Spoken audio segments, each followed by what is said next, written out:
अच्छे लोगों के साथ हमेशा बुरा क्यों होता है? गीता में श्री कृष्ण ने दिया है अर्जुन को इसका जवाब। श्री कृष्ण ने अर्जुन को जवाब देते हुए समझाई है, ये बात लोगों को उनके कर्मों का फल हमेशा मिलता है। गीता सार।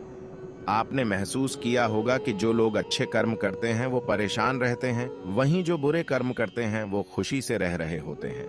अच्छे कर्म करने वाले परेशान होते हैं कि आखिर उन्हें इतनी परीक्षा क्यों देनी पड़ रही है, जबकि जो अधर्म की राह में हैं वो खुश हैं और जिंदगी का लुत्फ उठा रहे हैं। अगर आपके मन में भी ये सवाल आया है तो आज हम आपको इसका जवाब देंगे। ये जवाब वो है जो भगवत गीता में लिखा है और श्री कृष्ण ने अर्जुन को दिया था।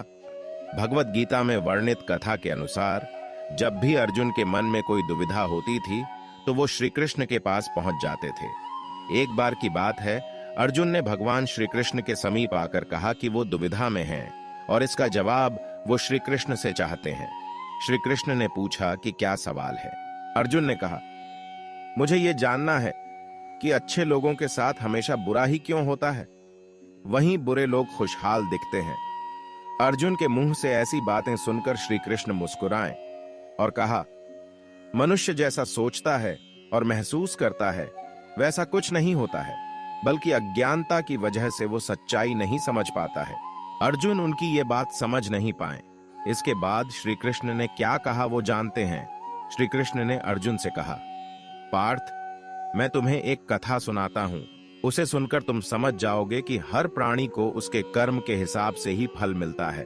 प्रकृति हर किसी को अपनी राह चुनने का मौका देती है। अब वो मनुष्य की इच्छा पर निर्भर करता है कि उसे धर्म की राह चुननी है या अधर्म की। कथा शुरू करते हुए श्री कृष्ण ने कहा, एक नगर में दो पुरुष रहा करते थे। एक पुरुष व्यापारी था जिसके जीवन में धर्म की बहुत महत्ता थी। वो पूजा पाठ में यकीन रखता था। वो हर रोज मंदिर जाता था और दान धर्म भी करता था और हर रोज भगवान की पूजा करता था। वहीं दूसरा पुरुष बिल्कुल विपरीत था। वो हर रोज मंदिर तो जाता था लेकिन पूजा करने नहीं, बल्कि मंदिर के बाहर से जूते चप्पल चुराने, उसे दान और धर्म से कोई लेना देना नहीं था। समय बीतता गया और एक दिन बहुत जोर की बारिश हो रही थी। इस वजह से मंदिर में पुजारी के अलावा कोई नहीं था। ये बात जब दूसरे पुरुष को पता चली तो उसने कहा कि ये सही मौका है मंदिर का धन चुराने का। पंडित से नजर बचाकर उसने मंदिर का सारा धन चुरा लिया। उसी समय धर्म कर्म में विश्वास रखने वाला व्यक्ति भी मंदिर पहुंचा। दुर्भाग्य से मंदिर के पुजारी ने उसे ही चोर समझ लिया और चिल्लाने लगे। वहां लोग एकत्र हो गए और उसे बहुत मारा।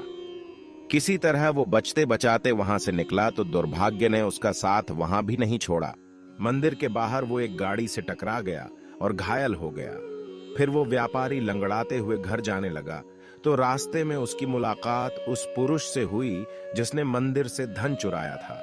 उसने कहा, आज तो मेरी किस्मत चमक गई, एक साथ इतना सारा धन मिल गया। ये सब देखकर उसे बहुत बुरा लगा और उसने अपने घर से भगवान की सारी तस्वीरें निकाल दी। कुछ सालों बाद दोनों पुरुषों की मृत्यु हो गई। मरने के बाद जब दोनों यमराज की सभा में पहुंचे और भले पुरुष ने दूसरे व्यक्ति को देखा तो उसे बहुत गुस्सा आया।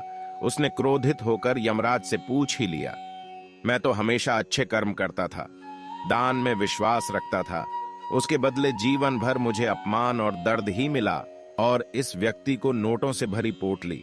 आखिर ऐसा भेदभाव क्यों? इस पर यमराज ने कहा, पुत्र, तुम गलत समझ रहे हो।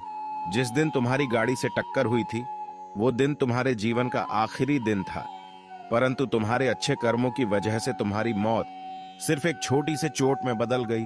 तुम इस दुष्ट व्यक्ति के बारे में जानना चाहते हो। दरअसल इसके भाग्य में राजयोग था, मगर इसके कुकर्मों और अधर्म की वजह से वो सिर्फ एक छोटी सी धन की पोटली में बदल गया। कथा सुनाने के बाद श्री कृष्ण अर्जुन से कहते हैं, पार्थ, क्या अब तुम्हें तुम्हारे सवाल का जवाब मिल गया? ऐसा सोचना कि भगवान तुम्हारे कर्मों को नजरअंदाज कर रहे हैं, ये बिल्कुल भी सत्य नहीं है। भगवान हमें कब क्या किस रूप में दे रहा है मनुष्य को समझ में नहीं आता है, मगर आप अच्छे कर्म करते रहें तो भगवान की कृपा हमेशा बनी रहती है। इसलिए अपने अच्छे कर्मों को बदलना नहीं चाहिए, क्योंकि उसका फल हमें इसी जीवन में मिलता है। इसलिए मनुष्य का फर्ज है कि वो हमेशा अच्छे कर्म करते रहें, क्योंकि श्री कृष्ण ने गीता में भी बताया है कि किसी के द्वारा किया गया कर्म बेकार नहीं जाता है, चाहे वो अच्छा हो या बुरा।